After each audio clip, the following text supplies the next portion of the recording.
हजारा बरादरी से जारी जुल्म को इख्तिताम पर पहुंचना होगा। यकीन दिलाता हूं अब हालात बेहतरी की तरफ जाएंगे। वजीर आला बलूचिस्तान जाम कमाल बोले, पूरी कोशिश है बलूचिस्तान का एहसास से महरूमी खत्म किया जाए। हमें ऐसे वाकयात से सबक सीखना चाहिए, बार बार सोचना चाहिए क्या मसाइल हैं और इन्हें कैसे हल करना चाहिए।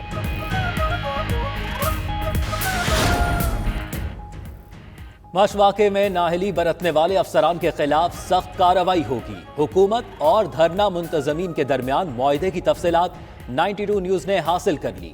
वजीर दाखिला बलूचिस्तान की सरबराही में खुसूसी कमीशन बनाया जाएगा। वफाकी और सूबाई सिक्योरिटी इदारे बलूचिस्तान में अमन व अमान की सूरत हाल का असर नौ जायजा लेंगे।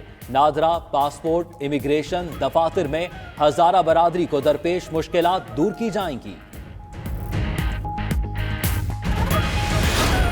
शहरियों का सफर महाल, मिनटों का फासला घंटों में तय हुआ। नेशनल हाईवे, शारा फैसल, गुलिस्तान जौहर, न्यू कराची समेत कई मकामात पर ट्रैफिक ब्लॉक रहा। ऑफिस पहुंचने और वापसी में ताखीर, एयरपोर्ट के रास्ते बंद होने से परवाजों का शेड्यूल भी मुतासिर। वजीर आजम ने बेहिसी और इंसानियत से आरी बातें की। मरियम नवाज ने कहा, ब्लैकमेलिंग वाला बयान सुना तो दिल दहल कर रह गया। कुछ खवातीन ने बताया कि उनके घर में कोई कमाने वाला नहीं बचा। मुतासरीन कुछ मांग नहीं रहे, कहते हैं दस्ते शफकत रखा जाए, आपको कौम को जवाब देना पड़ेगा। हजारा बरादरी के गम में शरीक होना आपका फर्ज है।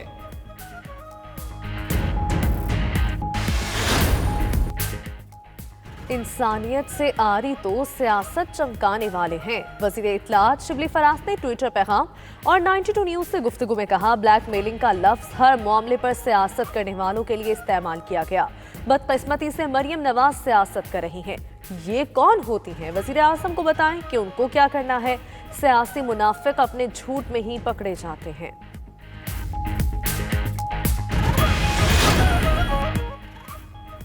सिंध रेंजर्स का अमन अमान की सूरत हाल पर इजलास। DG rangers Sindh major general Iftikhar Hasan Chaudhry ने सदारत की। कमिश्नर कराची, पुलिस, रेंजर्स और हसास इदारों के अफसरान की शिरकत।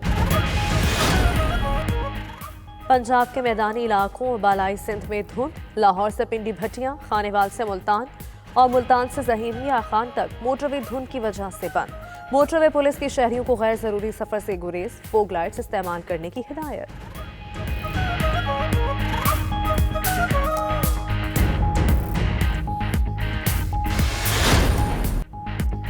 साबिक गवर्नर सिंध, नामवर तबीब, मुसन्निफ और समाजी रहनुमा हकीम मोहम्मद सईद का यौम पैदाइश।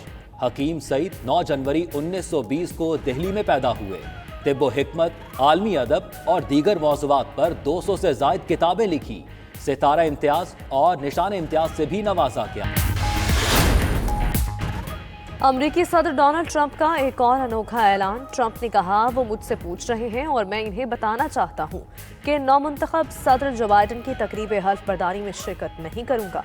नौमुंतखब सदर जो बाइडन की तकरीब हल्फ बर्दारी 20 जनवरी को होना है।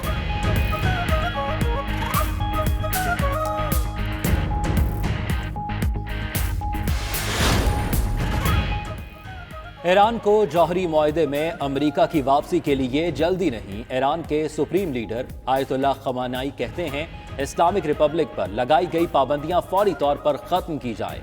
पाबंदियां हटा दी जाती हैं तो इसके बाद अमेरिका की वापसी की वजह हो सकती है। अमेरिका और बरतानिया से कोविड-19 वैक्सीन के दरामद पर पाबंदी आयद कर दी।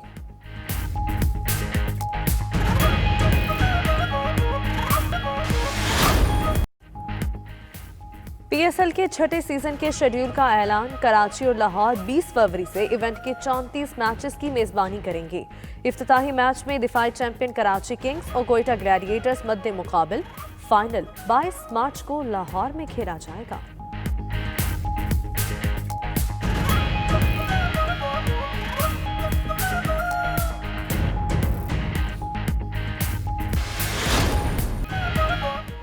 और स्पेन के कार ड्राइवर कार्लोस सेंज ने सऊदी अरब में जारी डकार रैली 2021 का छठा मरहला जीत लिया। फासला 3 घंटे 38 मिनट 27 सेकंड में तय किया। 18 साल अमरीकी ड्राइवर स्वेड क्वांट्रो ने लाइट वेट कैटेगरी में छठी स्टेज अपने नाम की।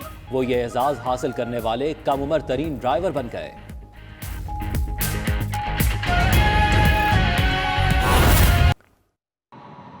आमिर हाशमी, ये आपके ऊपर बहुत बड़ी जिम्मेदारी है और हमारी जो आईटी मिनिस्ट्री है, अमीन आपको भी मेरे ख्याल में ये हमें जिस तरह कहा गया बहुत पहले ये स्टेप लेना चाहिए था, क्योंकि सारी दुनिया ये जो इनकलाब आ रहा है, ये आईटी के अंदर इनकलाब आ रहा है और बड़ी तेज़ी से ये बढ़ रहा है आगे। और ये जो अभी भी हमने देखा कि कोविड के दौरान जिन कंपनीज ने गेन किया वो सारी आईटी कंपनीज थी। सो इसलिए हम पीछे रह गए हैं और हमें ये बहुत पहले इस तरह के इंसेंटिव्स देने चाहिए थे अपने आईटी सेक्टर को, जो कि इन स्पेशल टेक्नोलॉजी जोन्स में दिए जा रहे हैं। कोशिश ये है कि हम जो भी पहले रुकावटें थी हमारे आईटी सेक्टर के सामने, एनडीयू के अंदर एक पूरा सेमिनार किया गया, वो सारी रुकावटें बताई। जो स्टेक होल्डर्स थे उन्होंने आके बताया कि हमें किस किस के प्रॉब्लम्स आ रहे हैं, एफबीआर से क्या प्रॉब्लम है, स्टेट बैंक ऑफ पाकिस्तान से क्या प्रॉब्लम है, हम किस तरह की फैसिलिटीज़ इंसेंटिव्स चाहते हैं। तो ये जो टेक्नोलॉजी जोन का मकसद ये है कि हम अपने आईटी सेक्टर को हर किस्म के इंसेंटिव्स दें, ताकि हमारा आईटी सेक्टर जिसको बहुत पहले आगे जाना चाहिए था, ताकि वो खुद भी आगे जाए, अपने नौजवानों को, जो हमारा एक जिस तरह का young population second youngest population है दुनिया में, उसके लिए रोज़गार भी मिले।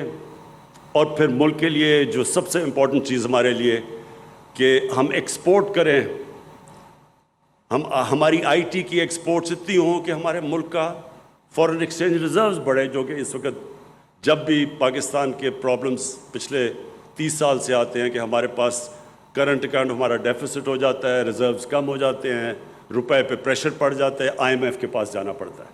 तो इसमें ये आईटी सेक्टर बहुत बड़ा रोल प्ले कर सकता है। हम अपनी आईटी की एक्सपोर्ट्स इतनी कर सकते हैं कि हम बूस्ट कर सकते हैं इस मुल्क की फॉरेन एक्सचेंज को, अपनी करेंसी को सिक्योर कर सकते हैं। और वैसे भी जो सबसे इम्पोर्टेंट चीज़ कि एक यंग पॉपुलेशन के अंदर जो सबसे बड़ा मसला होता है रोज़गार देने का, तो ये सेक्टर वो रोज़गार प्रोवाइड कर सकता है अपने यूथ को। तो ये जो आज स्टेप है, मैं अपने आईटी सेक्टर पाकिस्तान के अंदर भी उम्मीद रखता हूँ कि उनके लिए ये एक ऐसा मौका मिलेगा कि वो बूस्ट कर सकें आईटी सेक्टर को और मुल्क की एक्सपोर्ट्स को।